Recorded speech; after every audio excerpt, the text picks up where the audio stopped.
Captain's Log supplemental. I started going through the historical records about the birth of the Federation and did some more than light reading on Jonathan Archer. So, hear me out. I know there's a lot of jokes about how captains get to kind of do whatever they want, but he was a really weird pick for our first president, right?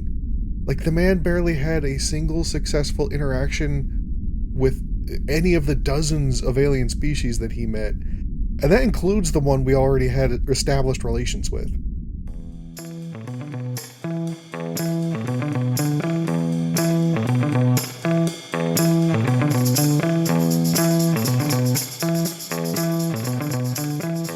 Good evening, everybody. Welcome to Captain's Log Supplemental. My name is Stanford. I am joined on this podcast night, as all podcast nights, by my two friends and co-hosts, Rob and Chris.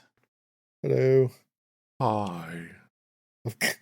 And we are joined by our lovely producer, Mariah. Hi there. Captain's Log Supplemental is a Star Trek rewatch podcast. We're rewatching all of Star Trek in chronological order. We are just at the beginning of season 2 of Discovery.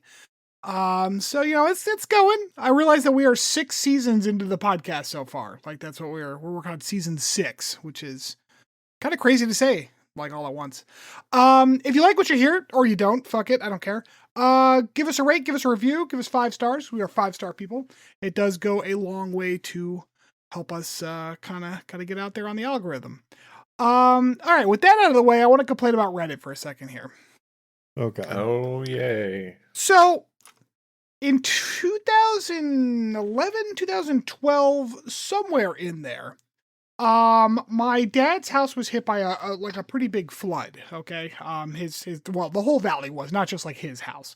Oh yeah, I remember that. Yeah, they were on the news. They were on the Weather Channel. Actually, yes, because one of the Weather Channel people was kayaking down a street, and he was you could see that the water level's already down 2 feet, but it's still deep enough that we can kayak. Actually, if you look at this brick house here, you can see where the water line was, and the camera pans over to my dad's house. So that's exciting. So anyways, for some reason, my family got into this discussion over the PlayStation 3 and 2 and Wii games and stuff that were lost in the flood. And my dad's oh, hey, I have pictures of all of those. So he sends us a picture of when he took of the flood. I guess this was for insurance reasons. He just spread out all the games and took a picture of them just so that we knew what we had. Well, we were oh, I remember that game. I remember that game. I remember that game. Well, a couple of the games were so covered in mud that we were having trouble identifying them. Okay. So I'm all right, I got an idea. Cause there's little bits of the, text and stuff that you can kind of see. So here, I'll throw you a picture of the game in question. So that's very hard to see. All we could tell basically is a PS2 game. All right. So I'm Sure. I got an idea. How about we throw it out to one of those subreddits where people identify shit? That's what Reddit is for. Okay. So I sent it out to /r/what is this, right? And I was hey, my family, years ago we had a flood and we're trying to identify this PlayStation 2 game. Can you figure out what it is? It's covered in mud. 5 minutes later, I get my first response on this. It is a person by the name of I Am Batman Sucka, which sure. And he says, wipe the mud off or open the case and pull the disc out. I'm not helping you with this. Oh my god. This is the dumbest post I have seen in a while. Oh, fucking A. So anyways, fuck you, Reddit. Cause we're in the worst timeline. It's not even Reddit, it's just that one guy in particular. That one guy ratioed my fucking post with his upvote, so I don't want to hear it's not Reddit, okay? Oh my god. And when I responded to him with Christ, man, I don't own it anymore. This was a picture my dad took a while ago. I got downvoted. So Reddit can suck my dick. Although I will say, and actually, to be fair to what I'm assuming is a moderation staff move, the comment was eventually deleted. But to I Am Batman Sucka's credit, it was funny because He said, wipe the mud off or take the disc out. And then as a full stop, next sentence, I am not helping you with this. As if I had sent out the I am Batman sucker signal to ask him specifically and personally to come help me with this. And he's like, no, fuck you. However, on the flip side, about 10 minutes later, a motherfucker comes on and goes, Soul Calibur 3. And fuck you, and that's exactly what it was. And like that guy there was no pretense whatsoever. He didn't even like, he's just like Soul Calibur 3. And I'm like, holy shit, I think you might be right. And then he posted a picture of like his copy of Soul Calibur 3 that he took on his phone like that minute because he clearly had the disc handy. Did you ask him to open it up? But it's like, oh man, I'm glad you got the mud off of your copy of Soul Calibur 3. Oh my god. What the fuck? Man. So yeah, Reddit can suck. Reddit can suck a bit. You got the full Reddit experience. I'm pretty sure that's exactly how it's supposed to go. No one called me like the R word. That's the only like piece of Reddit I missed out on there. That's mostly Twitter. Yeah. I've seen that entirely on Reddit. That is where my entire experience with that word has been in the last 3 years. Jesus, I don't think I've seen the R word on Reddit in over maybe a I decade just now. Maybe I just don't go to those subreddits anymore. Maybe that's what it is. Maybe. Yeah, I feel like the ones that I frequent are, I would say like heavily moderated, but they're appropriately moderated. Yeah, I rarely venture off my homepage anymore on Reddit, just because I don't know, gestures broadly at everything. Right. Yeah, because you might run into I am Batman sucker. Exactly. Who will take personal offense. Mean to me. Take personal offense to me asking a question. Yeah. How dare you go onto the what is it subreddit asking what it is? I'm so sorry, everybody. Oh, man. But that's what's going on in my life right now. I don't know if y'all have anything fun. So there are 2 new Star Trek games I found out coming out at some point in the next year or so. One was that Voyager game that I shared. Mm-hmm. The other is a VR title that sounds cool until you realize it's a VR game. I was gonna say, you lost me at VR. Yeah. I lost myself at VR. Yeah. I've been playing this game, Tiny Bookshop. Man, it is cozy as fuck. Do you run a tiny bookshop? Yeah, you run a tiny bookshop. It's amazing. You're oh my god, can you send me the link to that? Kelsey would love it. It's like a mobile tiny bookshop. You like go to these different places around this like cozy European seaside town. It's amazing. Excellent. I just got to the end of Blueprints. Yeah. Oh. I can't really talk about it much because it would kind of spoil all of it, but like that game took me 88 hours. I've been enjoying Elder Scrolls 4 Remastered, thanks to a very kind friend who gifted it to me. Oh shit, that was me! Yeah. I didn't know you were playing it. Have you been enjoying it? Oh yeah. Yeah, it's been a blast. Did you play Oblivion back in the day? Yeah. That was the first Elder Scrolls game I actually beat. Oh, okay. I played a lot of Morrowind. I don't think I ever actually finished it. I mean, finishing a Bethesda title is not really ever the goal. I'm glad I drove the conversation to silence with that. Yeah. I just started playing the Shire game. Oh, how is that? So far, I haven't done very much, just a little bit of the intro. So far, it's cute. Yeah. Is it like, so I remember looking at it. I don't remember too much about it. Is it like Stardew in the Shire? Is that what it is basically? Yes, I think so far you make delicious meals and invite your friends over and gain points. Like so far. It is less. Ooh. I think it is less involved than Stardew. I don't want you to get the wrong opinion. I think it would be closer to say it's like an Animal Crossing experience. Gotcha. Okay. Those look very cute. Yeah. I'm excited. So. All right. Well, I guess that is what is going on with us. So I suppose I should go ahead and start with this this Star Trek thing that we're here for. Today we are talking about the second season of Discovery, episode 4, an Obol for. I never know how to pronounce it. Is it Charon? I've always said Charon, but is it supposed to be Charon? I've always said Charon. I don't know if that's right though. Yeah, I've always heard Charon. Charon. I'm gonna look it up real quick. Watch it, I'm already Charon. looking it up. Oh, it's like when Ankh turned out to be correct. Yeah. Okay, the internet says it's Karen, like fucking Karen. Karen, like you Karen bitch. Yeah, exactly. Karen. What did I say? Charon? Yeah. Okay, well, close enough. An Obol for Charon. It doesn't actually come up. It really, this title means dick all in this episode. Wait, was it supposed to be about the episode's sphere? episode's about the transition from life to death. So it's kind of the whole episode. I guess, but when I hear an Obol for Charon, that to me means like there's got to be a thing, right? That the Obol is the important part of that sentence, not the concept of death, to me. And there was no Obol. Well, I mean, the sphere gave their whole thing was giving their life story, right? And then Saru lost his ganglia. That's kind of the same, right? Yeah, ganglia are definitely a kind of Obol.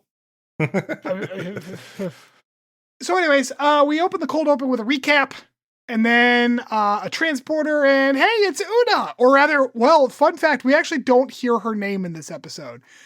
She is referred to as number 1. I don't believe her name is actually uttered until Strange New Worlds, like episode 2 or 3. We do see Proto-Geordi as well. Yeah. Proto-Geordi? Still in the transporter room. Oh, some kind of Lobot motherfucker going down there? Yeah, yep. So, this is, of course, the same number 1 that is in the cage. Yes. Are you about to trivia? I mean, sort of. I mean, I would call this trivia, really. Trivia adjacent. Then I won't sing the fucking song. God damn. Give me like 2 seconds and then you can hit the trivia song. Right? Okay, cool. Are you going to tell us this trivia though, or not?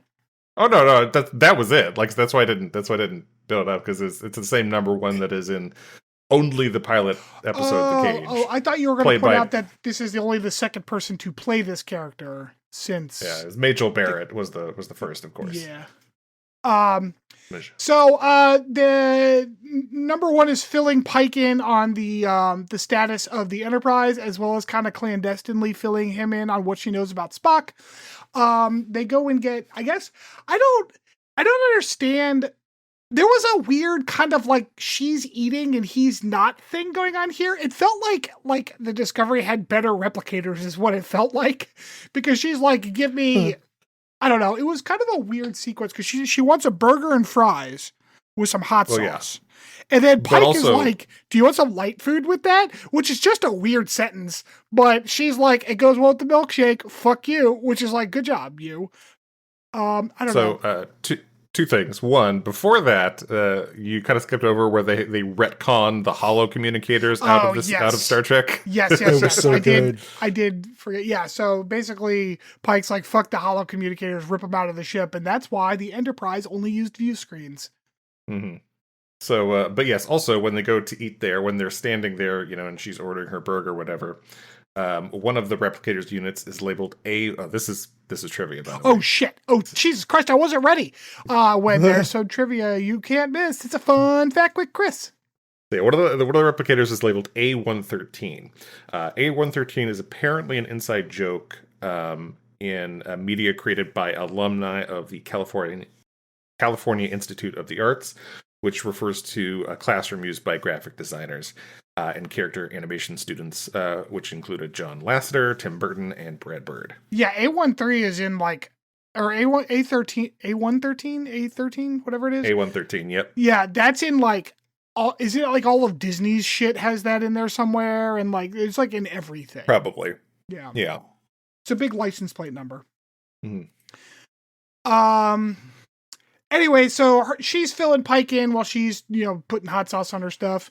And then she's like distractingly attractive, by the way. Like she's a good looking person, and they've got her like very strongly lit because they're trying to make her coming on to the show like a thing. But she gives her. You know what it is too, and I'm gonna do a quick tangent here. It's the show actually letting a woman like not have to be in her fucking 20s, and that's probably what's doing it for me. Like, women are allowed to be older than 27. And like this show actually lets people do that, as opposed to most shows where like as soon as a woman is in her mid to late 20s, she's just like not a woman. And now she's an old hag, you know? But like this actor's like in her 40s and looks fantastic. Anyways, sorry. So she fills Pike in. Pike's like, hey, about Spock and whatnot. And then it's weird that Spock has level 1 analysis for a line officer or some shit from Starfleet, and she's like, yeah, it's weird, whatever. She gives him some data, which is like the trail of Spock's like shuttle. And then she's like, go get him, Tiger, and then she finishes eating while definitely checking out Pike's ass as he leaves. I mean, you would too. Yeah, especially those tight in those cakey like dark blue disco uniforms. She put so much habanero sauce on those fries. Like habanero sauce is habaneros? Is that the really spicy ones? Those are pretty spicy. That's like that. So like 20 years ago, that was the really spicy pepper. Sorry, I know it's not like batshit insane. Yeah, it's not like a ghost pepper or whatever, but like it's not. Yeah. Oh, poblano. Yeah, Poblanos are the ones. Yeah, the habanero still wreck your day. Right, poblanos are the ones that are not very hot. spicy. Yeah. Habaneros are the ones that we made out of the green Bell's hot sauce stuff. Yeah, and they're above like jalapenos, Scoville wise. So. Yeah. Down in engineering, the tumor is still around. Apparently, it's just kind of like it's hanging not out. A tumor. It's hanging out in the cage like a creepy like engineering mascot. It does like creepy fungus tumor stuff, like reacting kind of to Tilly saying stuff, and they're like, we need to name it other than May and whatnot. You know what this thing kind of is? It's like they're Badgie. Oh, Badgie. Fucking Badgie. In the like, I don't know, conference room, I guess that's the best. The meeting room, up in the meeting room where the bridge crew and like senior staff meet. Lizard guy's there and he's fucking hilarious. Saru seems to have a cold. He's my favorite bit character. Yeah, Lizard guy's the best. And it turns out, Commander Cheek Plants is here, I guess she's like a security officer transfer. I don't know why she's here, but she is now. Mm-hmm. And I keep calling her Cheek Plants. I realize if you haven't watched this show, she's got these like implants in her cheeks that, if I recall correctly, we later learned that they help her breathe because she's from like a planet where the air is different. Yeah, that sounds right. I never got a solid read on whether or not she was even human. I don't know if she's human, but I feel like this is a futuristic retainer. Like, it looks insane. It does look kind of odd. I don't know how she sleeps comfortably with those fucking things on. Saru is sick. Yeah, I don't remember. Maybe she could fill her cabin with like whatever her fucking air is, and then she could take them off. I don't know. I find it odd that we just know where Spock is, but Starfleet apparently doesn't. I don't know how that makes any sense. But basically they're like, hey, we're going to go after Spock at maximum warp because we go faster than his shuttle. And they're like, all right, let's get to it. Pike says, Saru, hey, you're obviously sick. Take some time off. It's fine. Burnham stays after school to talk to the teacher and says that she would like to not be there when they meet Spock. And Pike's like, are you sure? And she's like, yeah, it's fine. Then, before they really finish that discussion, the Discovery is like dragged from warp so suddenly that they all like stumble and they go out to the bridge, and there's like that standard like quick cut like emergency, something's happening. It's like we had something grabbed us from warp. It's a multiphasic stasis field, which means nothing. Anyways, they pan out and it's Mr. Shadow from The Fifth Element's got them. It was very writhing. Mm-hmm. And then we get the opening. All right, Act 1. Pike hates spiders, which I find funny. It was funny.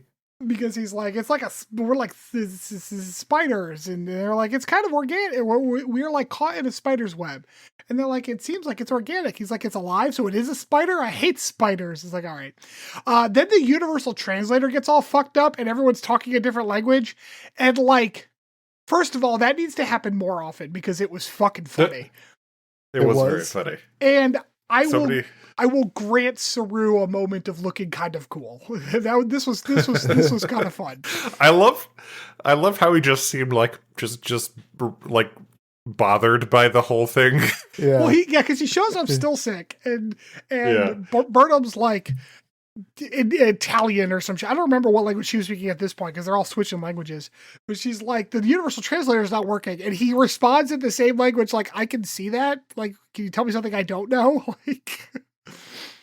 But he goes around and fixes everyone's shit, and then I guess like isolates the bridge's universal translator to just do English. Although, like, why didn't you just turn it off? And then everyone could just speak especially English. if everybody can speak English. Yeah, or what they call Federation Standard.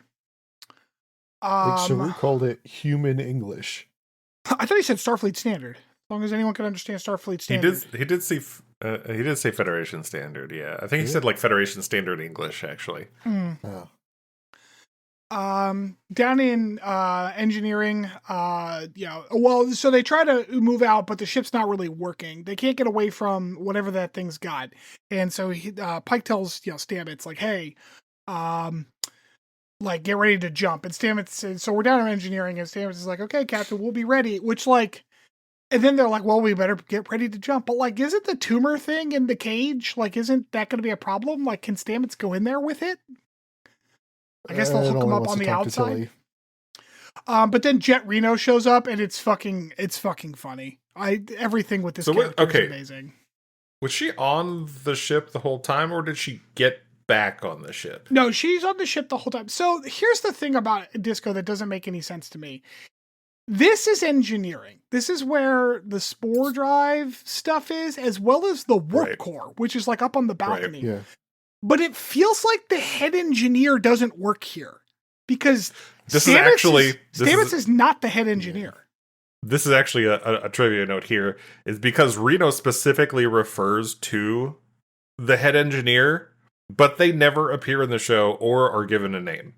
Really? Okay, so that's not just me not remembering shit. Yeah, because she's like, yeah, the chief engineer sent me down to deal with primary systems and propulsion. I didn't realize a greenhouse would be either of those things, which is fucking funny. She's funny, but like, I don't know. It's because I would think that like if there's some kind of issue, shouldn't there be more engineers here? Where does the chief engineer work? Yeah, you never see him or her. Who knows? Yeah, who knows? It's kind of like really the Doctor. Funny? As soon as Dr. Dreamy gets back, you never see her again. Oh yeah. Yeah. Wouldn't it be really funny if the head engineer was that like person that Tilly reassigned to a closet? Oh, the meditation researcher. However, Tig Notaro, Jet Reno fixes something with gum that Tilly happened to have while she's like sparring back and forth with Stamets, which is funny. There was some kind of like explosion that like took out an extra that was on a ladder. So that extra's fucking dead. And Tig Notaro is, goddamn, I keep doing that. Jet, in my notes, the problem is it says Tig Notaro.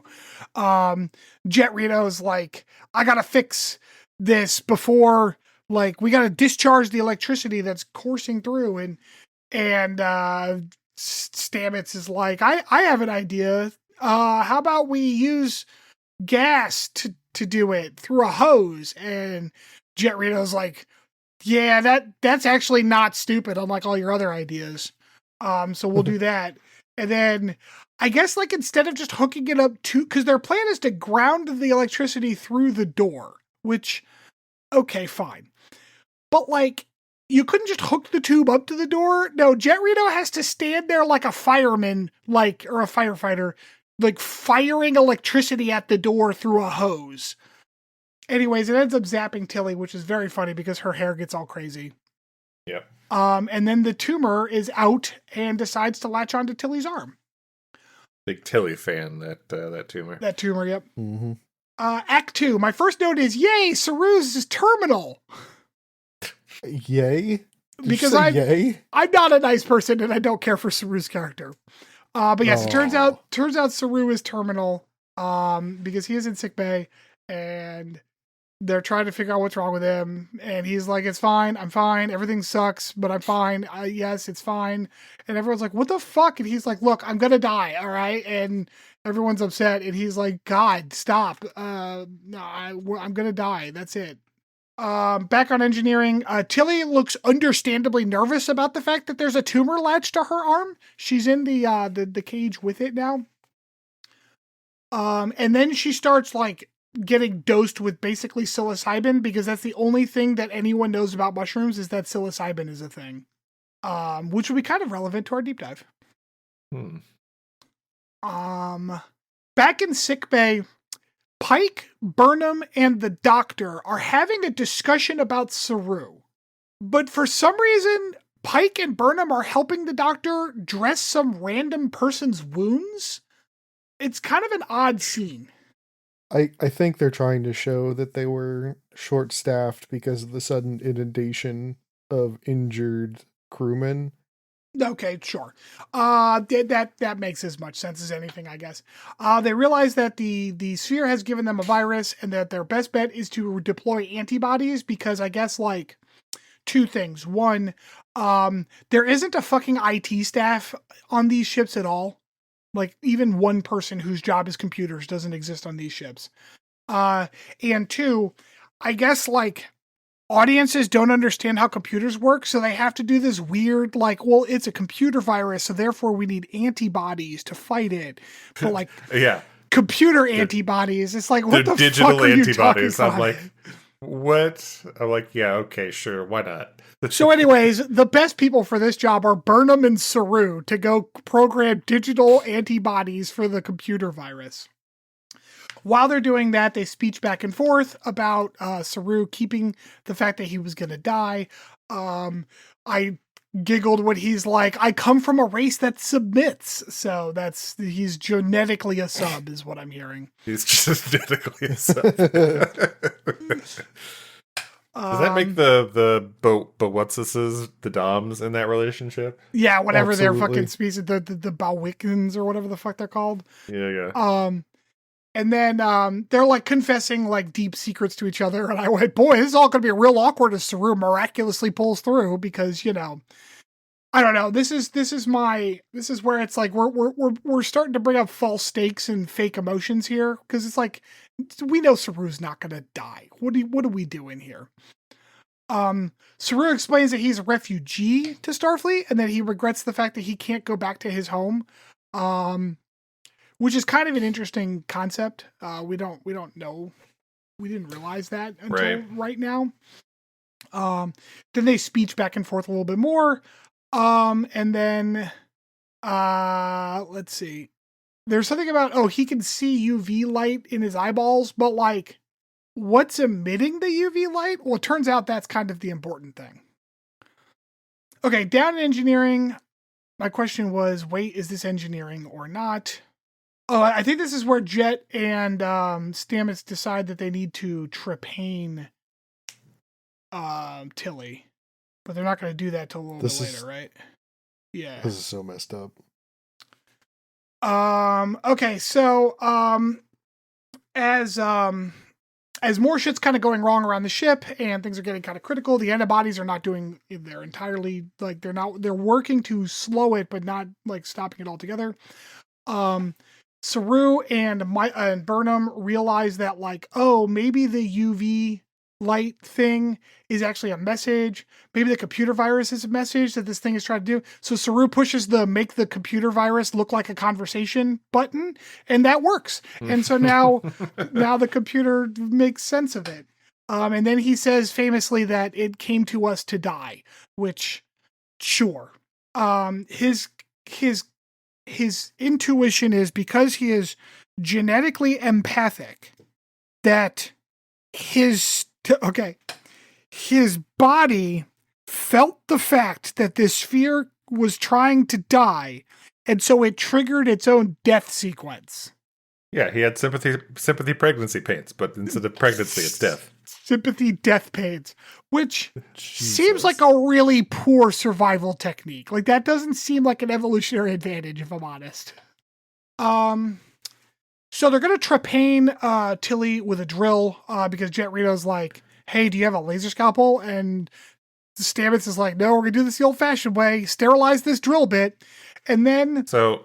So for the those who don't know, please explain what trepane is. Sorry, he actually said the word trepanation, which just made me think of it. Trepaning is drilling a hole in the skull in order to relieve pressure. Whee! So Tilly's like, I'm understandably a little concerned and nervous about this. And Stamets says, don't worry, we'll do this together. Does that mean you're going to drill a hole in your own head too? Like, what does that mean? I don't think drilling a hole into your head is us doing this together. I mean, technically they are doing it together, Just they're both there. Yeah, they both should have gotten really high on the psilocybin from the mushroom tumor. And then he drills the hole in her head first, and then he does it in his. And then he turns to her and goes, look, we're twinsies. And then he just collapses on the floor. That should have been the scene. Back on the bridge, the warp trail is... I don't understand how warp trails work, because they're like, Spock's going to be out of range soon. But, they know which direction he's heading in. Can they just kind of get closer and pick him up again? I don't know. I don't know how... This does silly. But basically, they only have a few minutes before, the warp trail, before they lose him forever. And Pike's like, man, we gotta get the fuck out of this goddamn Mr. Shadow thing.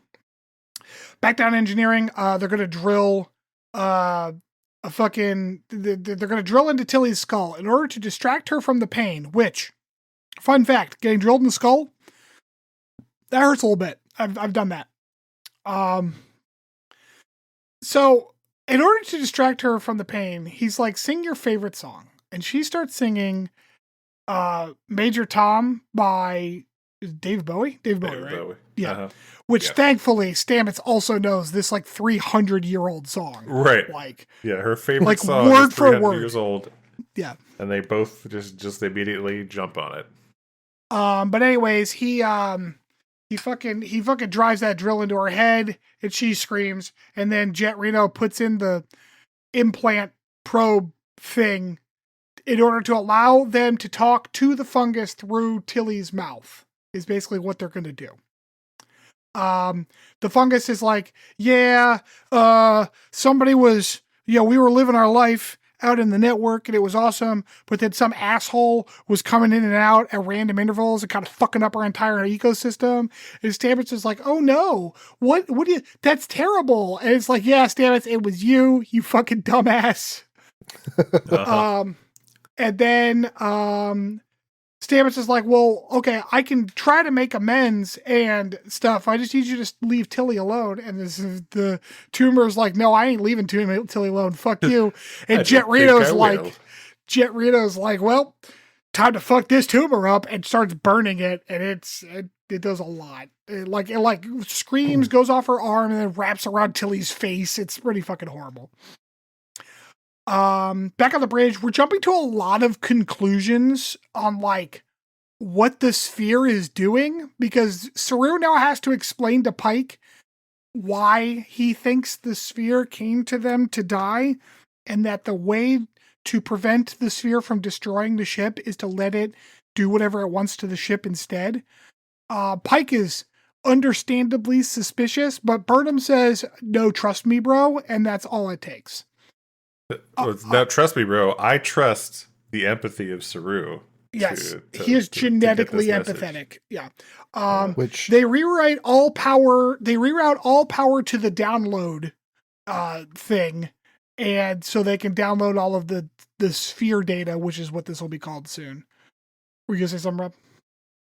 I was just gonna say, like, it's crazy to me that all of a sudden she trusts Saru implicitly when she has demonstrated the complete opposite through the entire rest of the show. She doesn't trust Saru. She trusts his empathy.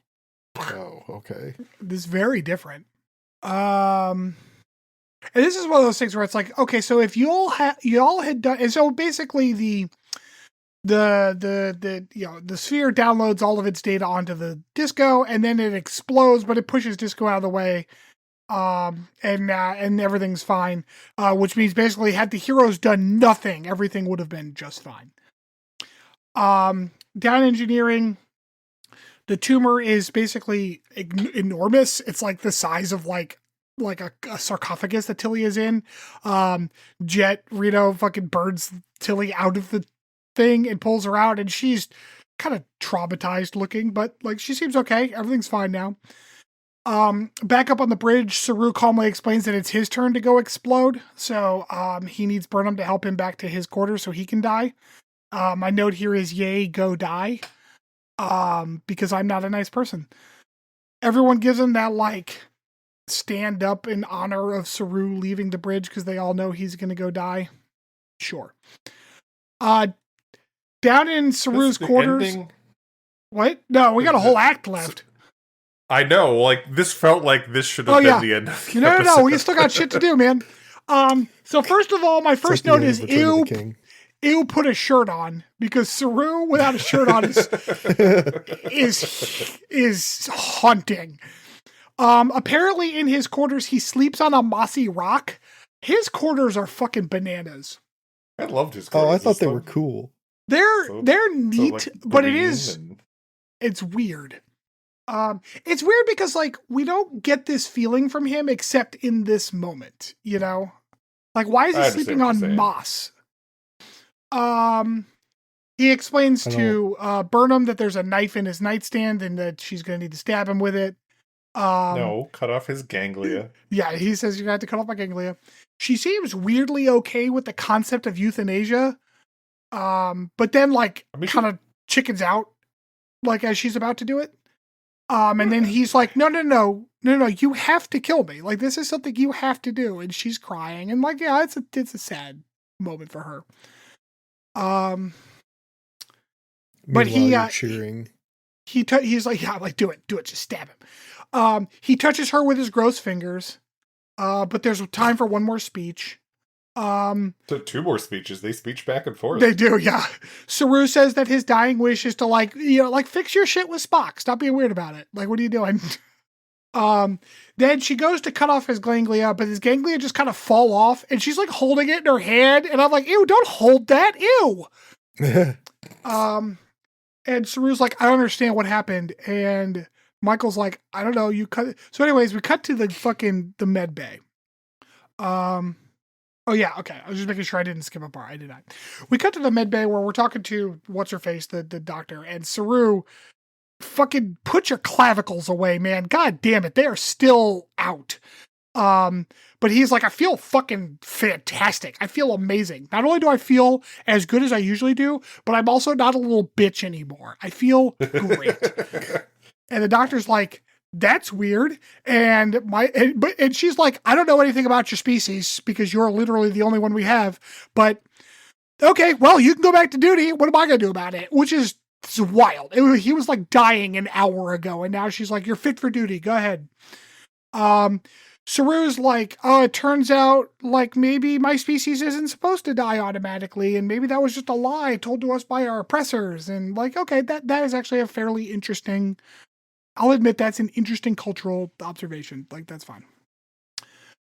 In Pike's ready room, he's going through some of the sphere data, which is talking about the war of the quaternary system, which was that what they were in? That was a thing in Picard, wasn't it, Chris?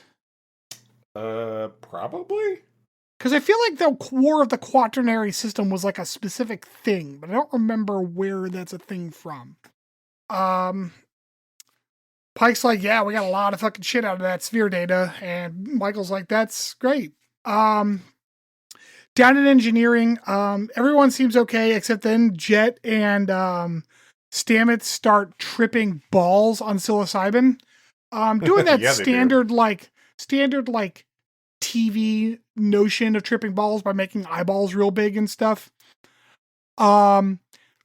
He needs to administer a counter agent, and in order to be like reasonable enough to do so, he asks Jet to slap him as hard as she can. I don't think that works for a mushroom trip. Like, I'm not sure pain can get you out of a trip.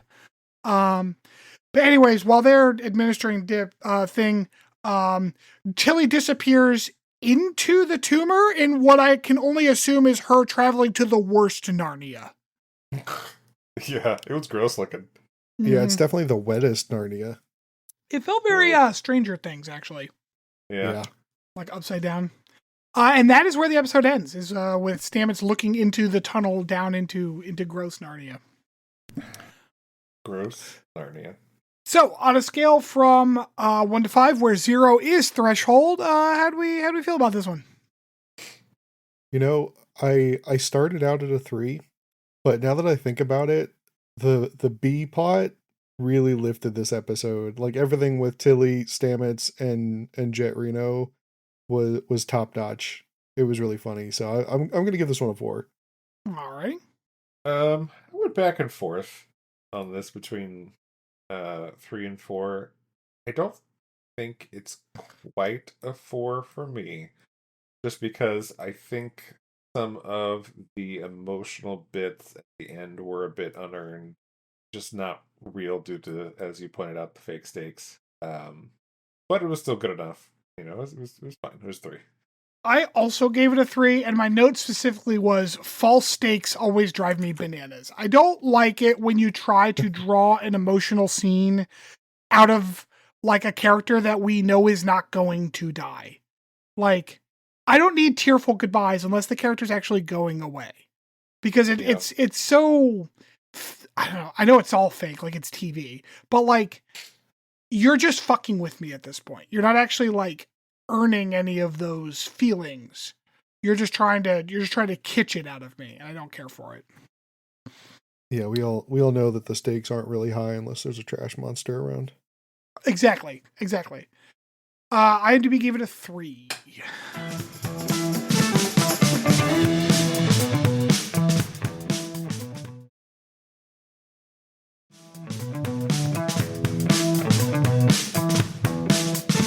Welcome back. So for today's deep dive, I'm going to talk about Paul Stamets, but not the Star Trek character. Instead, the actual person that the Star Trek character is named after. The inspiration for this particular deep dive comes from that lovely email we received. So thank you very much for that idea. Do either of you know anything about this guy? No, I didn't realize it was based off of a real person. No, yeah, I don't know anything. Okay, cool. So Paul Stamets is, before I get like into real big details, the general overview is like Paul Stamets is a guy who, as kind of an amateur, took an interest in mycology and then became like kind of the dude who knew the most about mycology, mostly from a kind of like right time, right place kind of deal.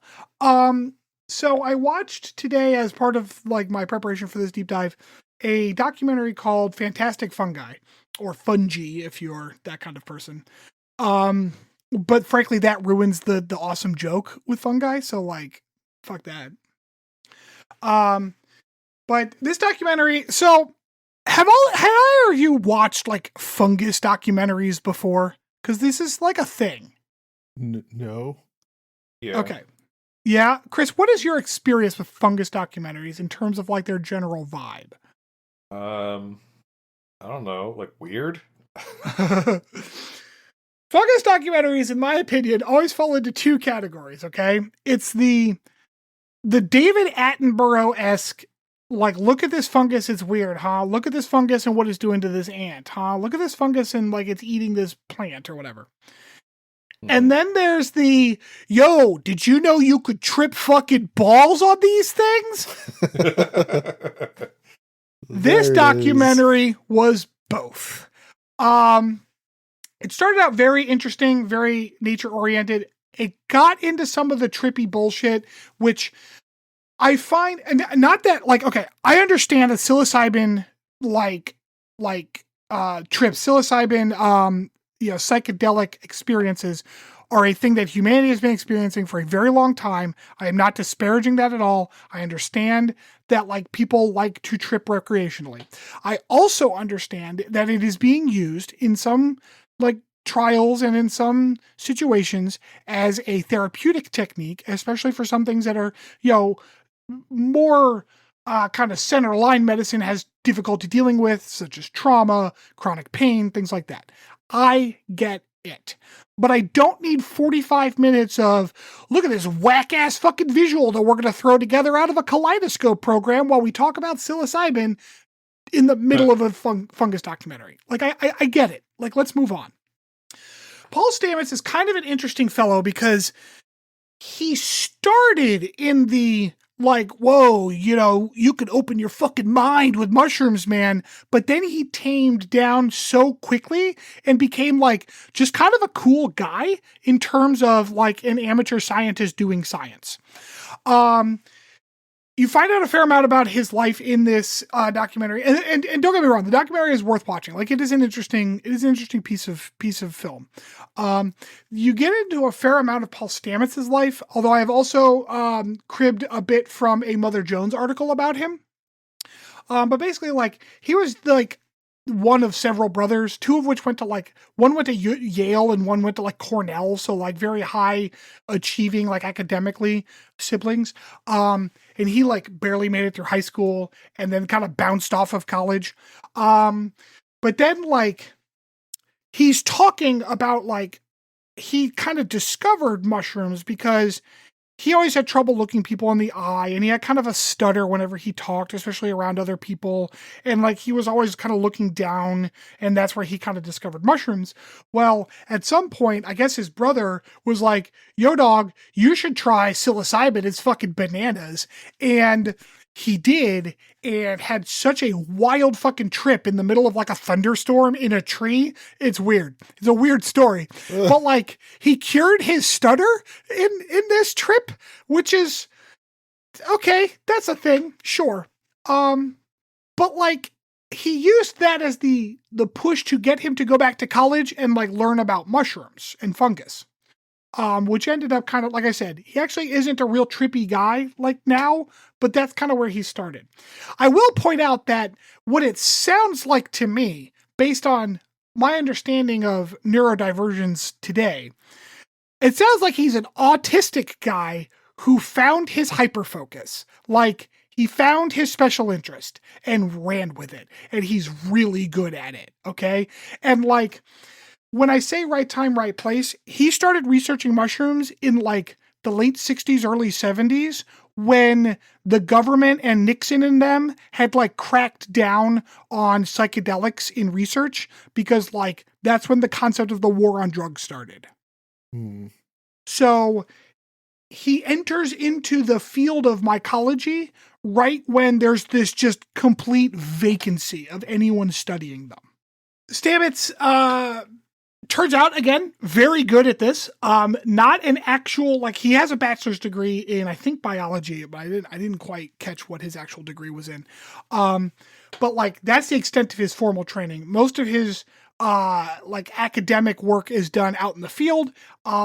They often liken it to, like, amateur naturalists from the, lichen, that's funny. Amateur naturalists from, like, the late 1800s or early 1900s, and maybe even earlier.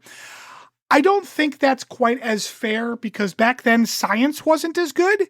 I think today that I think that it's not fair to him. I think he is doing better science than those people did. And he also, because of like, he was the only guy doing this, he kind of figured out that like there might be a want in the market, because apparently his dad was like an entrepreneur. There might be a want and a market for mushroom products. So he started like a small company that basically like grew and sold mushrooms.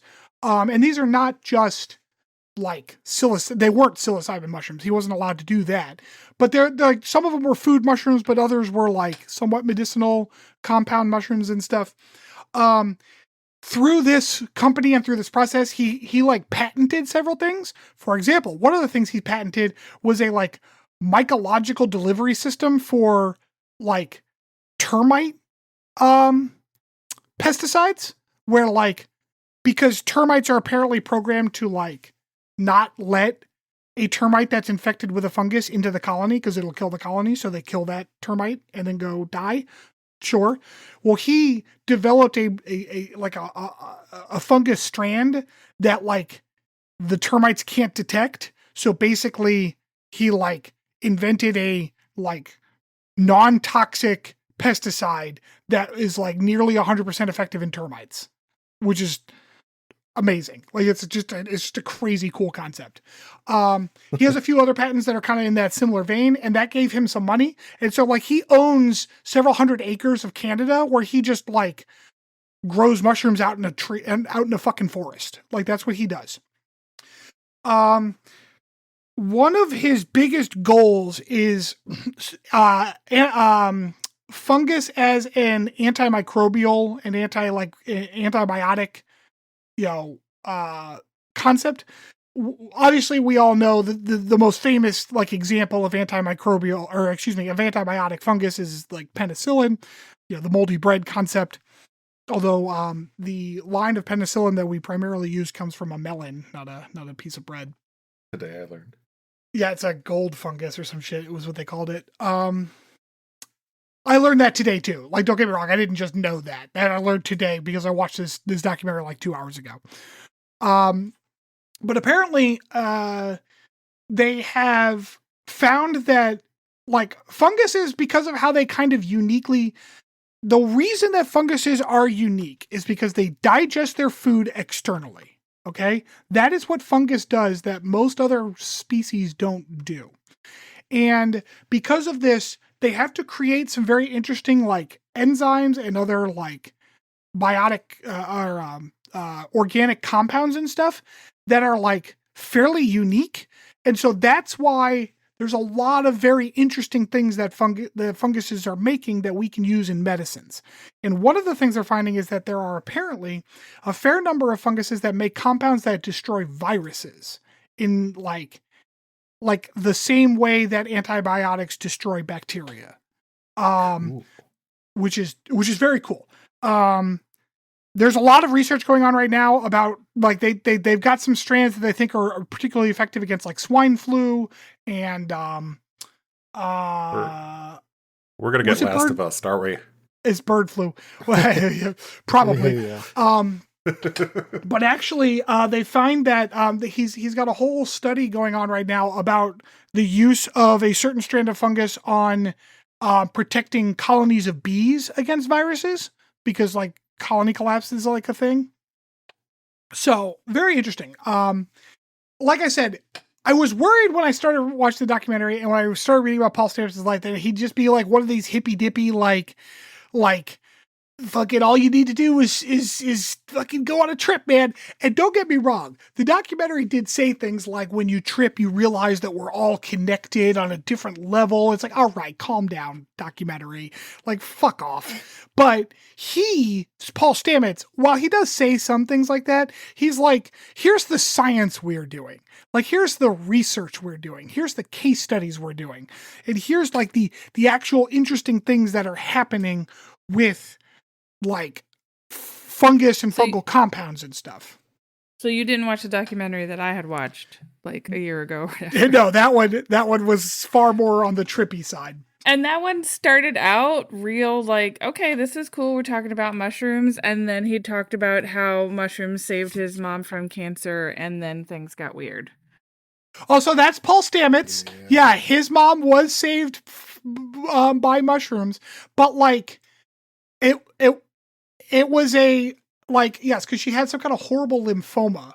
But like that is something that is a real study that it was being conducted. His mom was just put into the trials and it worked for her and several other patients. It did not work for some of the other patients though, because it is a study and cancers are not, yes or no. But yeah, no, that's good. That's the guy, Paul Stamets. Yep, because his mom came in on the TED Talk. Yeah. So wait, is this the same documentary I watched? Because it was that same guy.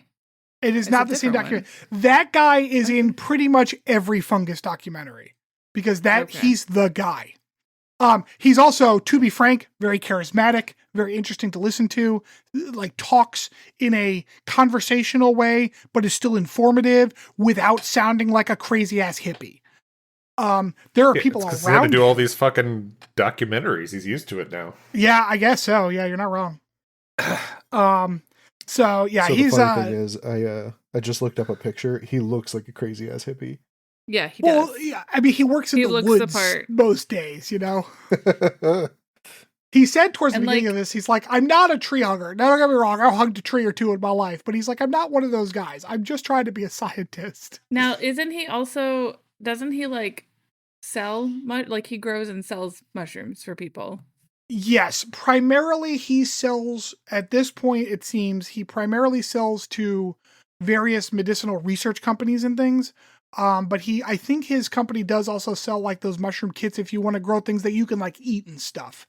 Like he'll send you like shiitakes and. So what was the name of the documentary you watched? Fantastic Fungi. It's not on Netflix. The one you watched was the Netflix one. It's on Netflix. Yeah, that's the one I watched. I looked it up on Netflix. It wasn't there. Oh, well, it was bananas. But yeah, it's okay. Like it was an alright documentary. There was definitely like this. There was definitely a chunk in the middle where it's like, all right, we gotta talk about the psilocybin, bitch. And yeah, like all right, everyone's tripping balls. I get it.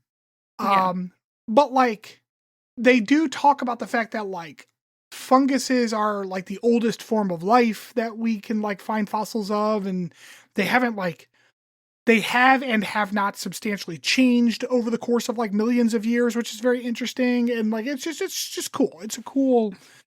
Well, and like the fungus is incredibly important. Like I remember reading that like, back when there was just trees, like they just fell and it just laid there for centuries. Like they didn't decompose like they do now.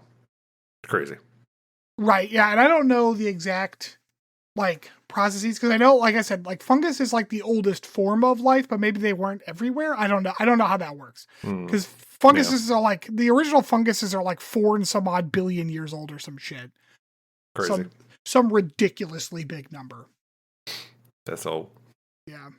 So, anyways, that's a little bit about Paul Stamets. Seems like a cool guy. I don't know. Like he might be a little weird, but he's also, he grew up during the fucking like 60s and 70s. So like, of course, he does a lot of mushrooms. So and he actually doesn't, mushrooms. as I understand it, do a lot of mushrooms. He had his kind of revelatory trip, and then that was pretty much it. Like he doesn't really do it all the time. There is a level, I will say this too, and understand that this is how like people don't understand how capitalism really works, because they were talking about how like they can reduce anxiety using like short controlled psilocybin doses. And it's like with a good psilocybin trip, you can be basically cured of anxiety like for 3 or 4 months, and then you won't need another one. Which like, all right, but what about the people who have bad trips? But regardless. But then the guy's like, and this is why pharmaceutical companies won't look into this stuff, because they can't sell you as many drugs if you only need it once every 3 or 4 months. That's not how capitalism works. If the pharmaceutical company got wind that something could like cure anxiety every 3 months, they'll just charge you a lot of fucking money for it. That's what they do. So like, no, it's not a conspiracy keeping psilocybin out of like the drug companies and stuff. They're probably champing at the bit to sell that shit because it's easy to extract. Like, they want to sell the fuck out of that shit. Anyways. The eggs. Fucking Richard Nixon is pretty much the bad guy. Which is weird because usually it's Ronald Reagan. So. Anyways, I guess the lesson of the story is go do mushrooms. I don't know. Yeah, sounds like it. So, all right. We will take a little break and then we will come back with a potpourri. I don't like mushrooms. I love mushrooms. Like the mushrooms. eaten kind, not the Apparently, not the tripping apparently kind. there is a kind of mushroom that stimulates nerve growth, honey. I should start eating that one. Sure. It's a lion's mane mushroom, and apparently they taste like lobster. Yes, That I've heard sounds that. like bullshit. Yeah, it sounds like something that some vegan would say because they don't remember what lobster tastes Exactly. like. It's like when you see these like recipes on TikTok, they're like, did you know if you take watermelon and salt and soy sauce, you have a delicious steak? I'm like, fuck you. No, you don't. Get the fuck out of If you here. miss steak that much, go eat steak. Just stop it. Yeah, just get the Yeah, fuck out go of here. make food that It's tastes fine. good for you. You don't have to replicate my It food. doesn't have to taste like steak. Yeah. Dude, I feel like I am the only person in the entire goddamn world that doesn't like steak. I'm not a big fan either, Rob. Yeah, Mariah's actually not a So- big fan of steak. Although she says that she always gets filet mignon from the teppanyaki place. So, just yeah, I mean, I know people who don't have steak. I think most of the time the people who I know that don't like steak Lived on get the it East more Coast. done. Get it more done than I'd rather have than- ground beef. I'd rather have a burger. which is fine. Yeah, absolutely. And like in a burrito, if it's like steak tips or ground beef, I'd rather have ground beef. Like I feel like with steak, you have like if you want it to taste good, like it has to be like medium rare or lower. So like if you don't like that texture and whatever, don't. then Yeah. you're not gonna like steak. Yeah. Which is No, fine. so I'm there with you, Rob. I don't really like steak. Hooray. I fucking love steak, man. Just a rare ish. I want that prime rib still mooing on my fucking plate. I love it so much. Yeah. But I'm medium rare. I the only reason I don't like rare is because it's not like I want it warm. So Nah. I need it still chilled in the middle. When we go every once in a while, we haven't in a while. We used to go to there was like this restaurant in the middle of the Wegmans called the Pub, and they have ground beef, but they have irradiated ground beef, so you can have it as rare as you want. You can have fucking raw ground beef on your burger bun if you want. So they're like, how rare? It's like, how would you like that burger cooked? I'm like, rare. Like, I'm like, as rare as the chef is willing to call cooked. And they're like, all right. And that fucker is cold in the middle. It's so good. oh, Oh, I love it. Oh, I love it so much. Like even if I knew it was safe to eat, I don't think my brain would like let me Oh, yeah. I don't let have me that enjoy problem. that. My brain's like, are you sure that's not safe to eat? You should try that and see if you get sick. Oh man, I had sushi for lunch, and then they gave us like, because when we spend money at Izu, they give us extra free shit. And one of the things they gave us is like, I don't remember what it's called. Maybe Rob does, but it's like the raw fish in the middle of like a bed of the like stringy seaweed stuff. And it's got like sesame seeds and stuff on it. Oh, it's so fucking good. It's almost like a poke bowl kind of taste. Huh. No idea. But that's what I had for dinner. So I basically just had raw meat all day. I had good old sushi on Tuesday. And sushi Monday. last week. It was delicious. Love sushi. Anyways, we'll be back with a potpourri.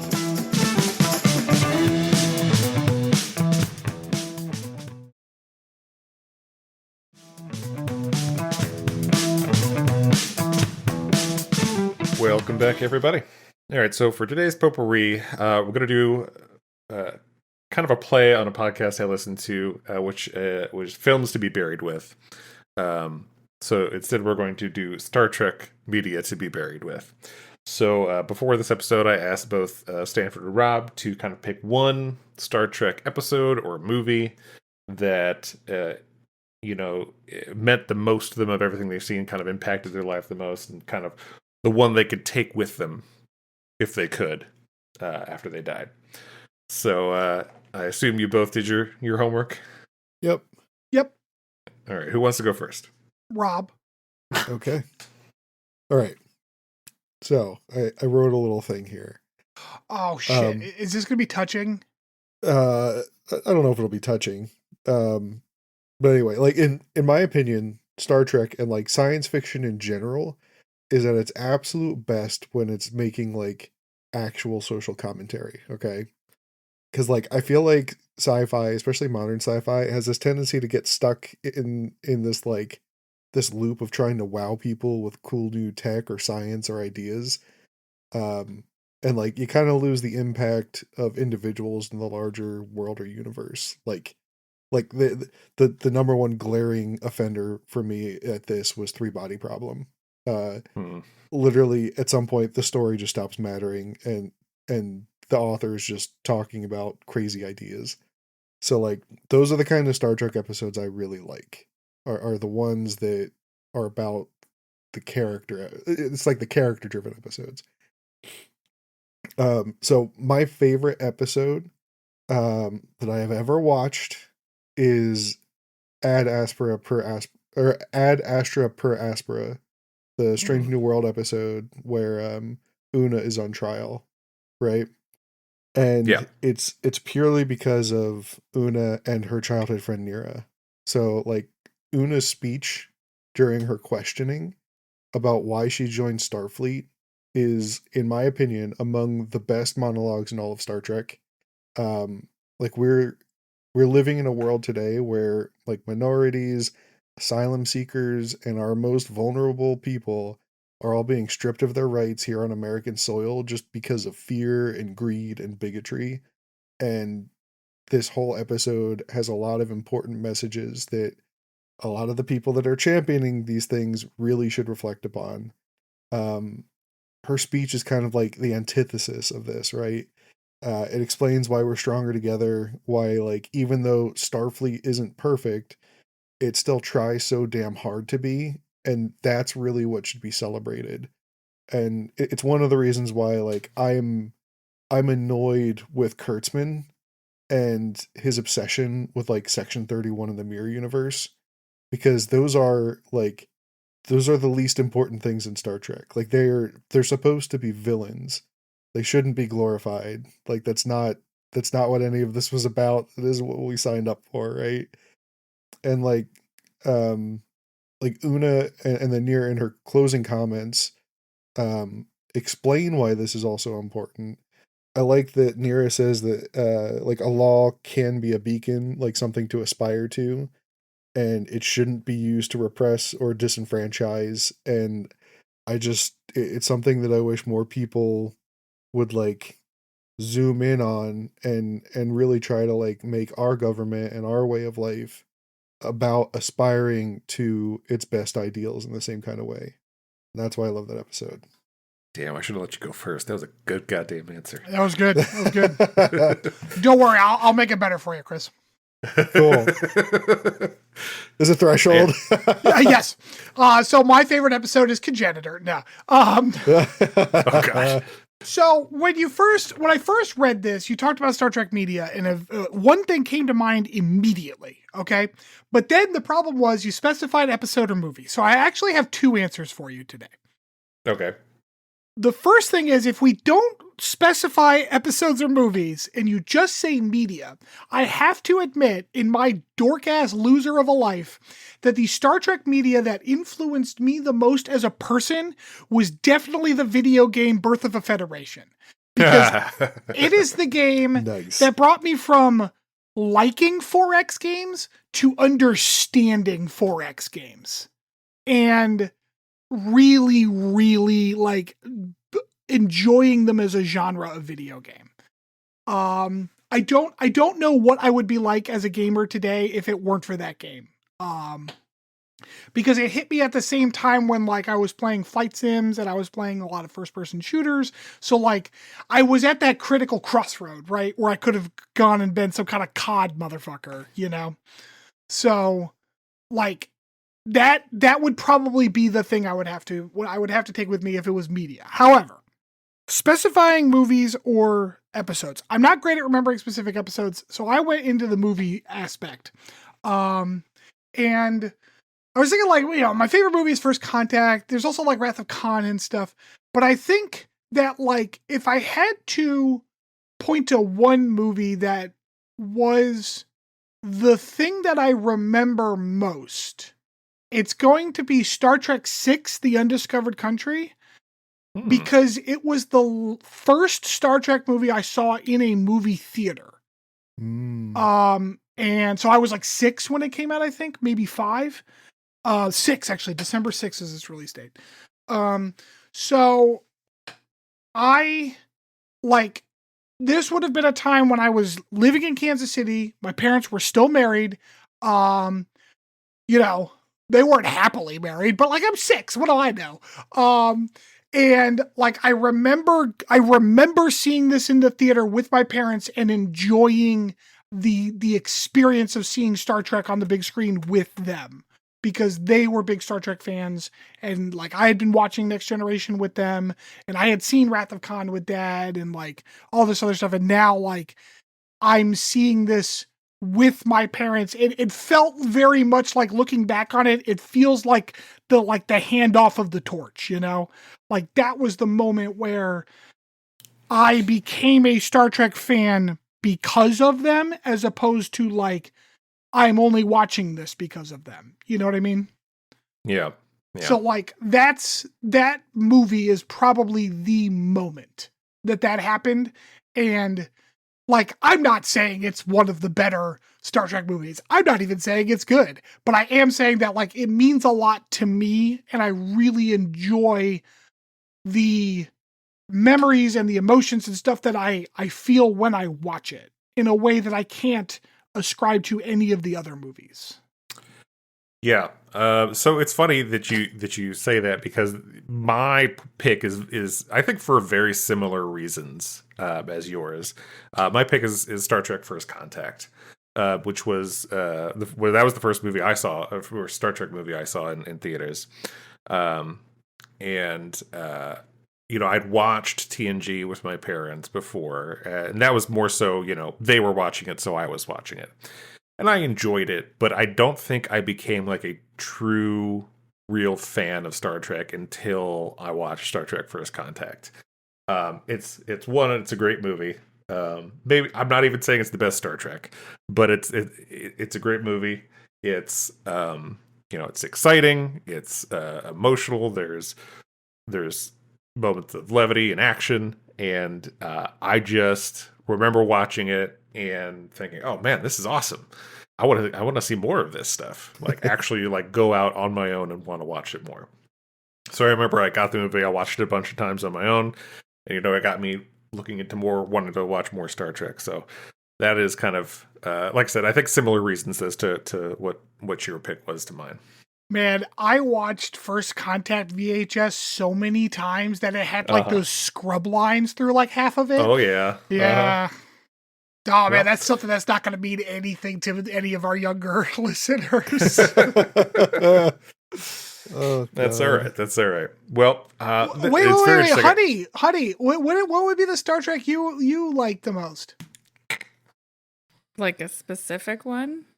Yeah, that's the exercise.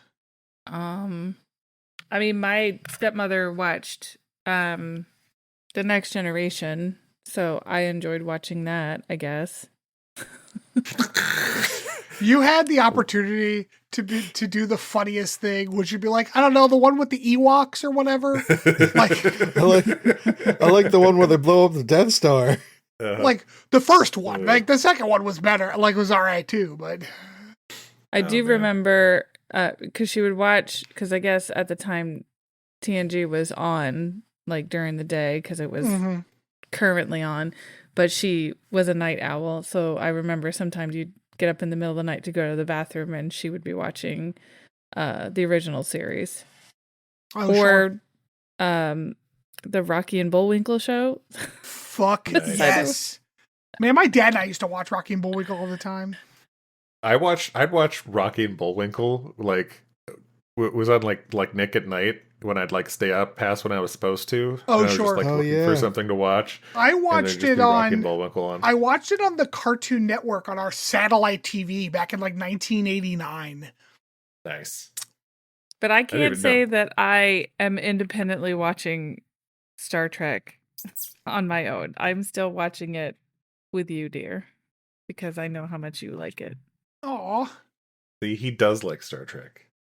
And remember when we were coming up, when I was telling you, because so Matthew was listening to some music, and I was like, just so you know. I was listening to Keep Your Hands to Yourself by the Georgia Satellites and White Lies by Jason and the Scorchers, because those are like songs that I remember my dad listening to when I was a kid. So I was like, these are the songs that would be on the list of things that I wouldn't listen to anymore if we broke up. And so I realized just now, babe, that Star Trek would also go. Haha, fuck man. You. Oh. Oh, man. All right. Well, that's good. I'm glad I got some very interesting answers, and definitely it's interesting hearing the different perspectives you guys came in with. So yeah, we all agree Rob did the best. Oh yeah, he had the best answer. You win the game. Good job. It was a very political answer. Like you could run for office on that speech. Yeah. Cool. Yeah. Well, as they said at the top, please rate, review, subscribe. Do all those things that help push us to your friends, family, and other people who can discover the podcast. And we will catch you next time. Good night, everybody. Bye-bye.